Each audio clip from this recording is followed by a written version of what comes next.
Bonjour et bienvenue dans votre nouveau numéro de Parole d'expert.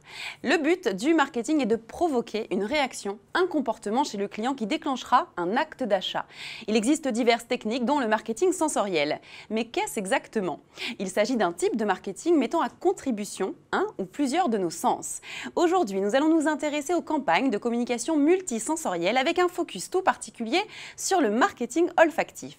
Ce dernier, utilisant l'odorat, va tenter de stimuler notre mémoire olfactive pour faire revenir à la surface un besoin peut-être oublié. Comment s'organise une campagne multisensorielle et quels en sont les grands avantages? Comment exploiter les données relatives au marketing olfactif avec notamment l'intelligence artificielle et le big data? Pour nous en dire plus sur ce sujet, à mes côtés, un expert, Alexandre Juvin-Brunet, CEO et fondateur de la société Snify. Bonjour. Bonjour. Merci beaucoup d'être présent sur ce plateau pour nous parler du marketing olfactif et des campagnes de communication multisensorielle. Alors, déjà concrètement, comment ça s'organise une campagne de marketing multisensoriel? Alors, une campagne de marketing multisensoriel, c'est une campagne qui va comporter plusieurs étapes. Depuis la création des contenus, c'est-à-dire des parfums, qui vont servir en fait à enrichir le mix marketing de la campagne. Car votre campagne est avant tout une campagne visuel ou audiovisuel, auquel nous rajoutons une dimension olfactive et donc nous allons vers des campagnes 5 sens multisensorielles. Et donc nous avons actuellement développé 9 étapes clés qui permettent à chacun de nos clients de développer en fait une campagne multisensorielle d'un nouveau type. D'accord. Et comment le marketing olfactif influence le comportement des consommateurs concrètement? Alors le marketing olfactif, l'olfaction, si on peut être vraiment sur ce sens-là en particulier, est un sens qui touche 2 sens humains en fait, sur les 5 que nous avons. Et ça touche à la fois et l'olfaction et le goût. Et donc si nous parvenons à intégrer, comme nous le faisons avec le projet Snify, l'olfaction et le goût dans les campagnes, nous allons permettre d'impliquer et de projeter beaucoup plus le consommateur dans une expérience de consommation, dans une user experience, donc approfondie. Et quels sont les grands avantages pour les sociétés d'intégrer ces campagnes multisensorielles et à contrario les limites? Eh bien, les avantages, c'est que l'olfaction a le pouvoir d'agir sur le système limbique de chaque être humain. Autrement dit, c'est la zone qui se situe ici et qui est liée en fait au siège des émotions, un des sièges des émotions. Autrement dit, on va augmenter l'impact de mémorisation de la marque, du produit, de l'expérience, mais également on va en fait joindre cette mémoire olfactive aux autres mémoires visuelles et auditives. Autrement dit, on va augmenter le tronc mémoriel. Donc, nous avons parlé des avantages, il y a bien entendu des limites à ces campagnes multisensorielles. Les limites actuelles sont les technologies. Les technologies ne permettent pas en fait de numériser l'olfaction comme on pourrait numériser l'audio ou le visuel. Nous pourrons, après des recherches fondamentales, d'ici peut-être quelques années, voire une dizaine d'années, numériser l'olfaction. Nous ne le pouvons pas.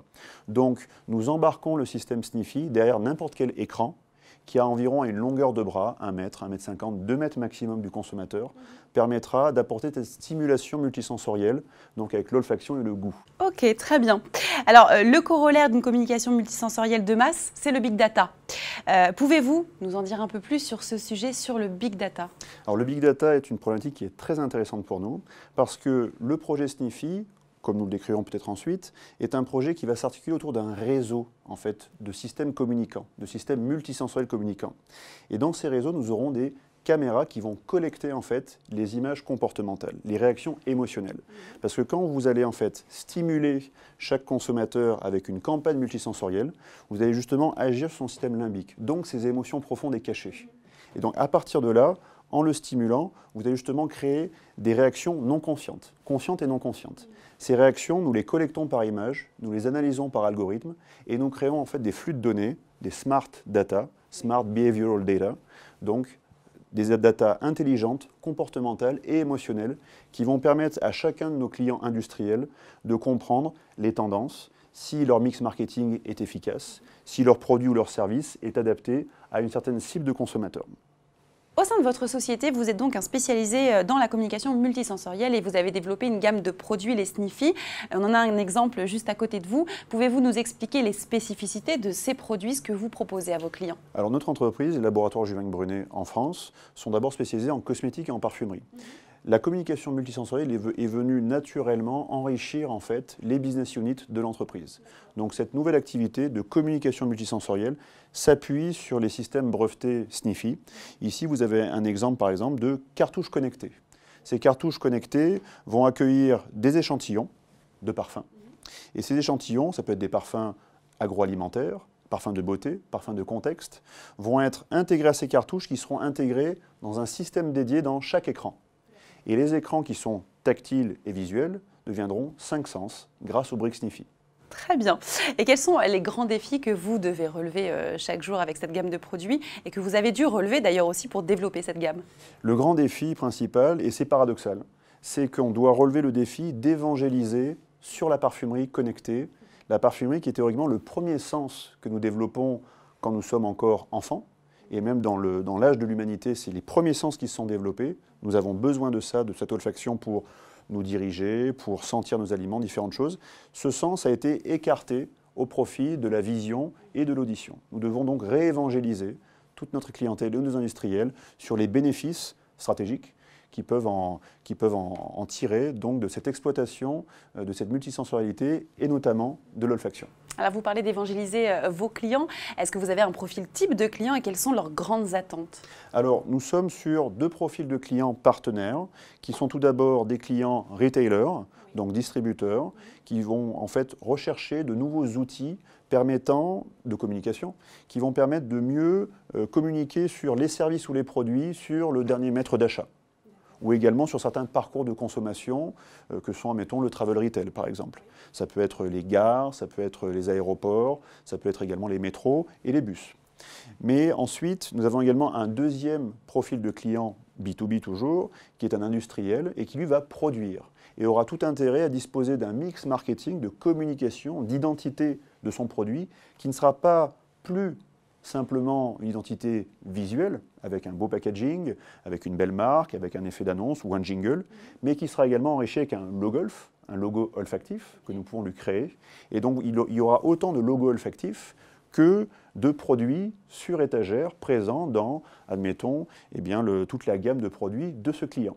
Donc il peut avoir, admettons, un logo olfactif pour un produit cuisiné, un logo olfactif pour une boisson, un logo olfactif pour un parfum. D'accord. Alors j'aimerais que l'on finisse cette interview en parlant de l'intelligence artificielle. Comment l'intelligence artificielle se met au service de la compréhension du consommateur dans votre domaine d'activité? Eh bien, nous avons découvert que introduire l'olfaction dans ces parcours de consommation et de communication permet donc de stimuler différemment les consommateurs. En les stimulant, nous réveillons ces émotions.